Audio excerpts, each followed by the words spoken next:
വൈകിട്ട് ചായയുടെ കൂടെ എന്തെങ്കിലും കഴിക്കാനായിട്ട് ഇഷ്ടമില്ലാത്ത ആരും തന്നെ ഉണ്ടാവില്ല.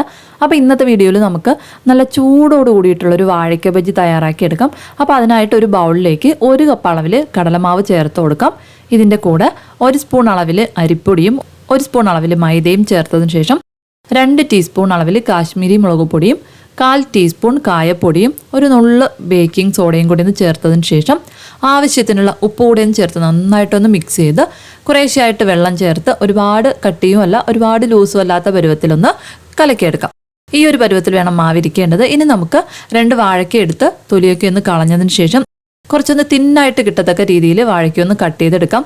ഒരു വാഴയ്ക്ക് 5-6 പീസായിട്ട് കിട്ടത്തക്ക രീതിയിലൊന്ന് കട്ട് ചെയ്തെടുക്കാം. അതിനുശേഷം നമ്മൾ കട്ട് ചെയ്ത് വെച്ചിട്ടുള്ള ഓരോ പീസും നമ്മൾ കലക്കി വെച്ചിട്ടുള്ള മാവിലൊന്ന് മുക്കിയതിന് ശേഷം നല്ല ചൂടായിട്ടുള്ള എണ്ണയിലേക്കിട്ട് തിരിച്ചും മറിച്ചും ഒന്ന് ഫ്രൈ ചെയ്തെടുത്തു കഴിഞ്ഞാൽ നല്ല അടിപൊളിയായിട്ടുള്ള വാഴയ്ക്ക ബജി റെഡിയായി കഴിയും. അപ്പോൾ വീഡിയോ ഇഷ്ടപ്പെടുകയാണെങ്കിൽ ലൈക്ക് ചെയ്യാനും ഷെയർ ചെയ്യാനും മറക്കല്ലേ.